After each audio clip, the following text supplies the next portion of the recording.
Akhirnya ada kabar baik. Ternyata bukan semuanya salahmu. Kalau kamu gampang marah, susah berkonsentrasi, capek di pagi atau sore hari, tapi matamu masih melek waktu mencoba tidur di waktu normal. Yap, semua itu bukan salahmu. Selain itu, waktu kamu ingin membuang jam alarm ke luar jendela di pagi hari, merasa tidak produktif sama sekali, atau bingung kenapa istirahatmu tidak pernah cukup. Nah, alasan kamu merasa seperti ini mungkin karena kamu tinggal di sisi zona waktu yang salah. Zona waktu dibuat oleh manusia. Nenek moyang kita menyesuaikan jam mereka dengan melacak posisi matahari. Istilah solar noon menandakan momen ketika matahari berada di titik tertinggi di langit. Semua orang di seluruh dunia menunggu matahari terbit, lalu mengatur jam mereka ke tengah hari. Maka, dengan begitu, setiap orang punya sistem dan waktunya sendiri. Karena matahari tidak mungkin berada di posisi yang sama di tempat yang berbeda sekaligus. Jadi, saat suatu kota sudah masuk tengah hari, di kota lain mungkin masih kurang 1 menit menunggu jamnya berdetak ke pukul 12 siang.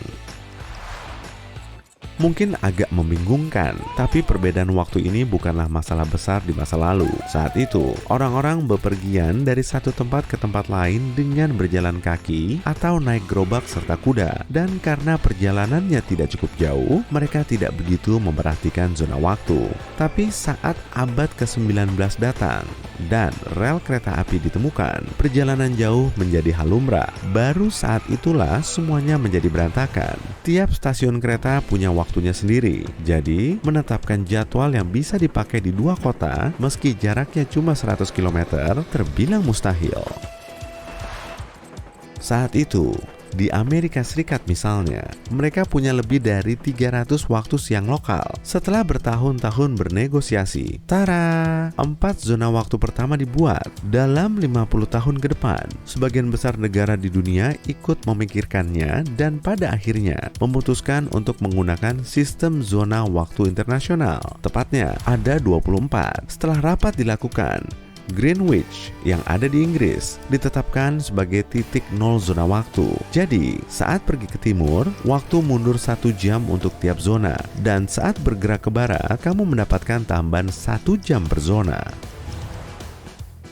Membuat peta zona waktu adalah kompromi antara membuat jadwal waktu di sekitar tengah hari dan menstandarkan waktu universal. Artinya, kita tidak perlu lagi memeriksa arloji dan menebak pukul berapa kamu akan tiba di kota tujuanmu. Selama sekitar 1,5 abad, semuanya baik-baik saja. Tapi, belum lama ini, sekelompok ilmuwan berkumpul dan melakukan penelitian yang menunjukkan bahwa zona waktu mungkin bukanlah solusi yang baik, terutama jika menyangkut kesehatan. Manusia sudah ada di bumi jauh sebelum adanya jam dan zona waktu. Itulah sebabnya kita punya sistem navigasi waktu sendiri, alias jam biologis. Yap, jam biologis berasal dari masa-masa gua kita, ketika jadwal reguler bagi manusia kurang lebih begini. 1. Bangun saat sinar matahari muncul. 2. Menangkap makan siang. 3. Berusaha tidak jadi makan pas lagi berburu. 4. Mencoba kemampuan baru untuk mengeluarkan percikan aneh ketika 2 batu digesek. Mungkin ada kemajuan lebih kali ini. 5. Ups, matahari sudah pergi, gelap datang, waktunya pulang. Dadah.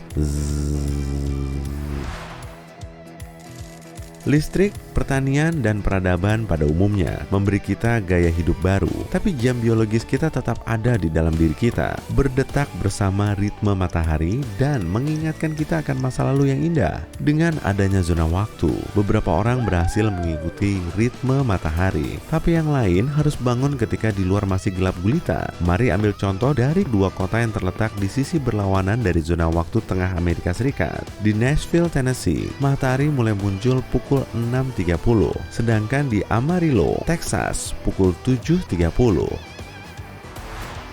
Zona waktu sangatlah luas, jadi tinggal di tepi barat salah satu zona berarti matahari akan menyambutmu belakangan. Tapi orang-orang dari kedua kota ini masih harus bangun pukul 6 pagi untuk siap-siap memulai hari, dan masih ada matahari terbenam. Kalau di Nashville sudah pukul 8 malam, di Amarillo sudah sekitar pukul 9 malam. Jadi, orang-orang di sana bisa menikmati sinar matahari sedikit lebih lama. Saat melihat cahaya alami ini memudar, tubuh kita mulai memproduksi hormon bernama melatonin, yaitu hormon yang membuatmu mengantuk dan ingin segera istirahat.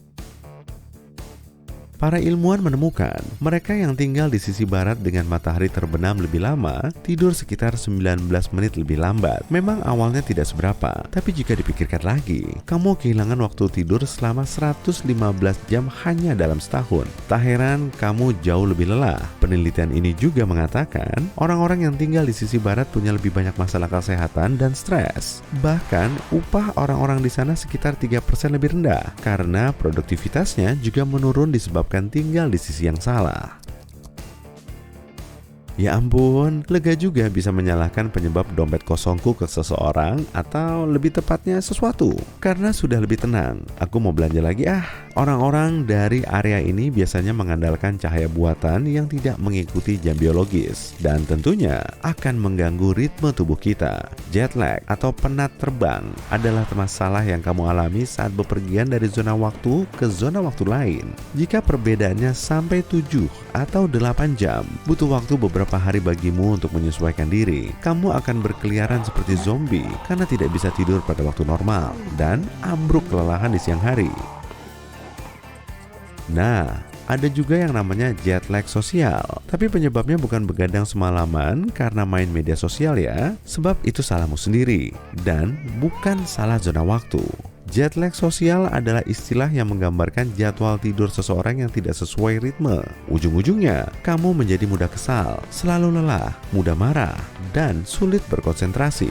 Jadi, kalau kamu tinggal di sisi barat zona waktu, kamu mungkin mengalami jet lag sosial juga. Dan jika kamu menggunakan perangkat elektronik, serta lebih mengandalkan lampu listrik daripada yang tubuhmu butuhkan, jet lag sosialmu akan makin parah.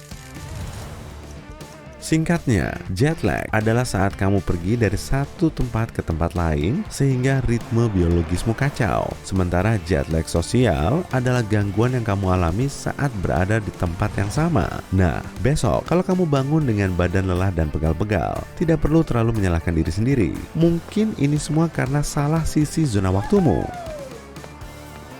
Dan kalau menurutmu zona waktu ini sudah buruk, dengarkan informasi berikut. Di antara Swedia dan Finlandia, ada pulau kecil yang terbagi menjadi dua.